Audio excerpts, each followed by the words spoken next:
I'm Bob McDowell. I'm here with Hunter Schuerenberg, 8-time USAC National Sprint Car Champion. How's it going? Good, how are you? Doing well.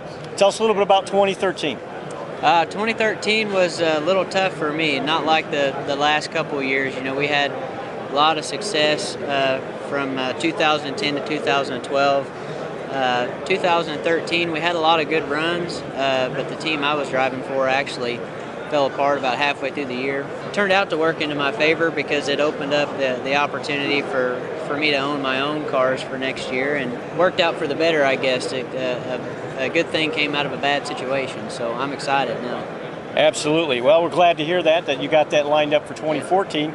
Now, you've been actively involved with AFCO Racing Products over the last couple of years. You've been running AFCO shocks, working with Garrett Andrews there at CSI. Tell us a little bit about how the shock program's working.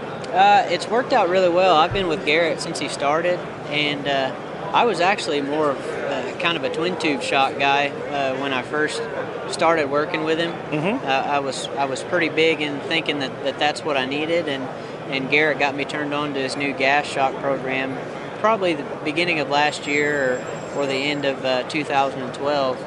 And man, just really made me a believer in those shocks. Well, along with shock, suspension setup, the hours you put in the shop, got hooked up with Ben Baker in 2012, knew Ben for several years, and you got hooked up with the AFCO brakes on your car. Tell us a little bit of how that program worked for you. Yeah, that's something Ben and I had talked about for a while. I've known Ben since I started racing when I was really young, and he told me that AFCO had started trying to dabble in the brake system stuff, and we had talked for a while about putting brakes on the car, and finally got an opportunity to. And man, once we found what I liked, it was a huge difference. I'm a real big believer, and if you take a little bit of money and spend it on brakes instead of spending maybe that last $1,000 on your motor, you'll probably go faster. And having a good brake system under the car just gives you a little more confidence to push the car. Well, we're glad to have you on board. We're looking forward to a great 2014. Appreciate it. Have a great season. Talk to you later.